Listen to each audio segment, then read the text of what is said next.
সালামু আলাইকুম। আমার মতো কারা সালমান শাহর ভক্ত আছেন ভিডিওর কমেন্টে জানিয়ে দিবেন। এমনকি আজকের এই সংবাদটা অনেকটা খুশির সংবাদ আমি মনে করছি। দেখেন, পাপ বাপরেও ছাড়ে না, এটা একটা প্রমাণিত সত্য।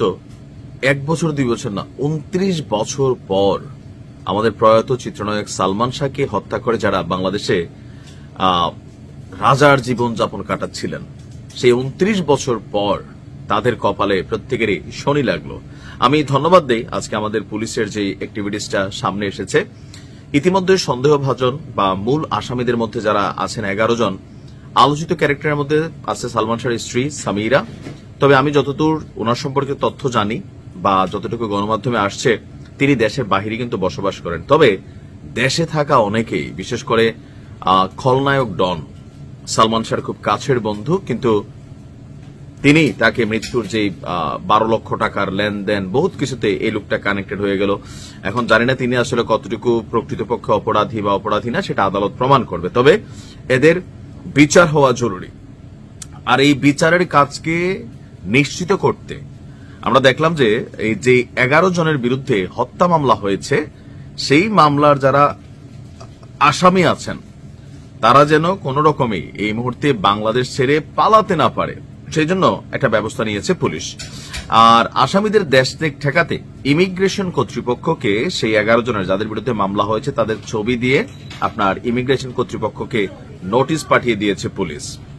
আর এই বিষয়টি নিশ্চিত করেছেন আপনার রমনা থানার ওসি যিনি আছেন গোলাম ফারুক। তিনি বলছেন, আদালতের নির্দেশে সালমান শাহর হত্যা মামলা নেওয়া হয়েছে। এতে 11 জনকে এজাহারভুক্ত আসামি এবং অজ্ঞাত আরো কয়েকজনকে আসামি করা হয়েছে। মামলা রুজুর পর অলরেডি তদন্ত কার্যক্রম শুরু হয়ে গেছে। মামলার 11 আসামির বিষয়ে খোঁজখবর নেওয়া হচ্ছে। তাদের মধ্যে ইতিমধ্যেই কেউ কেউ দেশের বাইরে থাকতে পারেন। তবে দেশে থাকা আসামিদের শনাক্তে তথ্য প্রযুক্তির সহায়তায় মোবাইল ট্র্যাকিং সহ বিভিন্ন পদক্ষেপ নেওয়া হয়েছে। আসামিরা যেন দেশ ত্যাগ করতে না পারে, সেই জন্য তাদের নাম সহ তথ্য ইমিগ্রেশন কর্তৃপক্ষের কাছে পাঠানো হয়েছে। ওসি সাহেব বলছেন, মামলার তদন্তে কোনো ধরনের চাপ নেই, শীঘ্রই আসামিদের গ্রেপ্তার করে আইনের আওতায় আনা হবে। আর আপনারা জানেন যে গত 21 অক্টোবর মধ্যরাতে রাজধানীর রমনা থানায় চিত্রনায়ক সালমান শাহ মৃত্যুর ঘটনায় তার যিনি মামা আছেন আলমগীর কুমকুম, তিনি বাদী হয়ে মামলাটি দায়ের করেছেন। সেখানে সালমান শাহর স্ত্রী সামিরা হক, ব্যবসায়ী আজিজ ভাই, লতিফ হক লুসি, খলনায়ক ডন সহ 11 জনকে আপনার এখানে আসামি করা হয়েছে। তো এই পদক্ষেপটা আমার কাছে মনে হয় যে সুন্দর একটা পদক্ষেপ নেওয়া হয়েছে। কিন্তু একটা জিনিস একটু আশ্চর্য, আমার কাছে মানে একটু বরাবরই প্রশ্নবোধক মনে হয় যে কেন গেল 29 বছর এই একটা মামলা রুজু হলো না, বা এটার পিছনে আসলে কারা কলকাঠিনার ছিলেন।